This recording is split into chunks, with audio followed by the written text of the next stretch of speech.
Hey everybody, it's Comic Crack.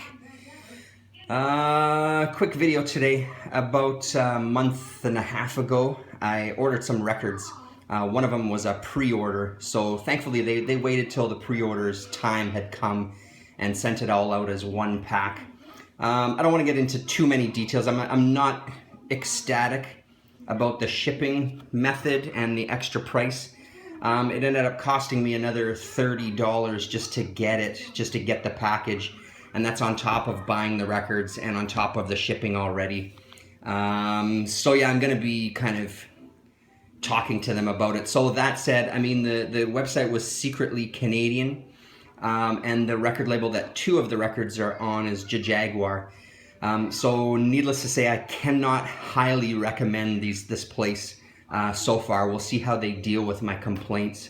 I fully expect that I should get the $30 back, because it's kind of bullshit. Anyway, enough of that. Let's have a look at some records. The first one, let me try to focus this here. Okay. The first one, oh my God, I'm sorry. I apologize. I highly apologize. There we go. The first one, Tim Heidecker in Glendale. So I'm a fan of a guy named Greg Turkington. Greg Turkington has been in a bunch of bands that I liked, including bands like Faxed Head. He has a comedian alter ego, Neil Hamburger, who actually, if anybody has Netflix, I guess at this point, who doesn't? There's a movie called Entertainment on Netflix right now that is starring Greg Turkington as kind of himself, kind of Neil Hamburger, pseudo-realistic, really, really good. They deal in some very uncomfortable humor, both of these guys, if you know Tim Heidecker from Tim and Eric's show. So they're friends, and they have some shows on Adult Swim. One is called On Cinema at the Cinema that I really enjoy, and the other's called Decker. And like I said, they just deal in that kind of uncomfortable humor. So I saw the video for Work From Home, which I really recommend you check out from this album to give you a taste of this. And I was amazingly, pleasantly surprised that it's phenomenal. The whole album is really, really good. There's some humorous lyrics and stuff, like there's some funny lyrics, but for the most part, it's really played straight, this album. I guess he's made music for a long time. I discovered after discovering this album and looking into his musical career, he's done quite a lot. One of the orders that I'm still waiting for is a little record label that he started out. They had a really great deal, all 10 or 12 releases on CD for like $20-something American. So I ordered the whole lot. But this is easily probably my favorite album that I've heard this year. Not that I've heard a ton of records this year. I don't listen to nearly as much music as I used to, but this one comes highly, highly recommended. If you know who Tim Heidecker is, listen to it anyway, because I guarantee it won't be what you expect. If you don't know who Tim Heidecker is, maybe that's better. You can listen to this kind of without the trappings of knowing who he is in his comedic life, and just kind of give it a listen. I really, really recommend it. Like I said, Work From Home.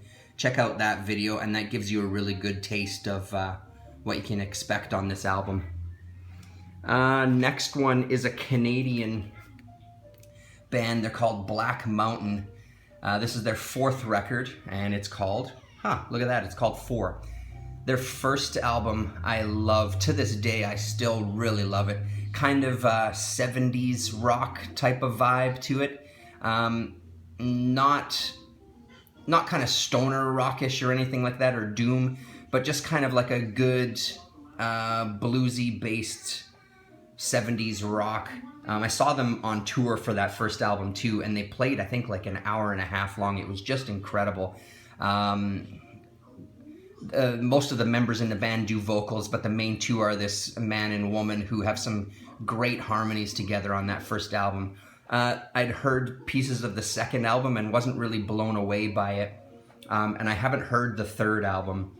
But I heard that this fourth one kind of is back to their first one, blah, blah, blah, all that kind of shit. So I thought I'd give it a try. There's the back cover there. It's a double LP in a really beautiful gatefold, which I love.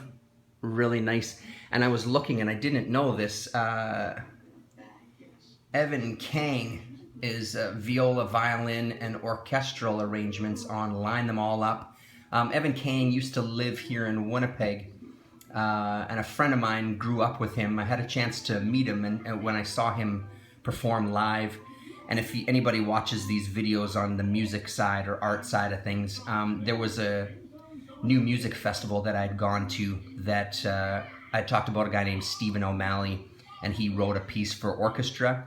Evan Kang is also the guy that helped him kind of write it so the orchestra could read it. He was helpful in that way, so that's a nice surprise seeing Evan Kang's name in there. Yeah, I'm pretty excited about this record. It also comes on, here I'll just do this. I laid it out. White vinyl, which is really nice. So 2 white LPs, which I think is just beautiful. And finally, a woman that I discovered again kind of by fluke. So this is the album that I pre-ordered. I ordered the package deal, so it was a record and a CD of the album, plus a 45, plus a poster, and a download code. So I figured I'd go all out. The one song on here that I heard, or that I watched the video for, was Shut Up and Kiss Me, or Shut Up, Kiss Me, which if anybody knows old PJ Harvey, it kind of had that feel to me. I've since listened to a bunch of her stuff. I found a lot of stuff on YouTube to watch videos and things. And really, like, there was a really great David Letterman appearance that she did, and the name of the song was High Five, I think it was called. I highly recommend checking that out too. I'll try to remember to put links to all this stuff in the video. Sort of has kind of an alt country type of flavor to it. Like I said, sort of a PJ Harvey vibe to it. It's really, really good. Sure, yeah, in a minute. She used to be a backup singer for a guy named Bonnie Prince Billy. And Bonnie Prince Billy used to be in a band called I think it was it just Palace, or was it Palace Brothers or Palace Music? It might have just been Palace. I think it changed names a bunch of times. So if any of those names mean anything to you, you should check out Angel Olsen. If they mean absolutely nothing to you, just look up the Shut Up, Kiss Me video and give it a shot. And if you like that, you know, keep listening. Really good. So that's the CD version, and then here's the 45, where she does a Rocky Erickson tune and a Bruce Springsteen tune. There's the front of that, and then, as I said, the vinyl version of the album, and there's the back cover, same as the CD, and again another beautiful gatefold. Oh, and here's the poster. I'll show you that in a minute. An amazing gatefold on this one. It's just a single LP, but just incredible photos and lyrics and everything. And the poster, the album's called My Woman. So, and then there's the poster, which I'll probably just keep with the record. I don't know if I'll put it up downstairs. I might end up putting it up downstairs. I'm gonna put you down for 1 second. Don't be scared. I promise I'm still here. It'll just be dark for a moment, because I want to show you this. Another colored record. So this one on some blue vinyl there, which looks beautiful. Yeah, and then like I said, Jaguar is the name of the record label. So yeah, some really great music to listen to. There you go.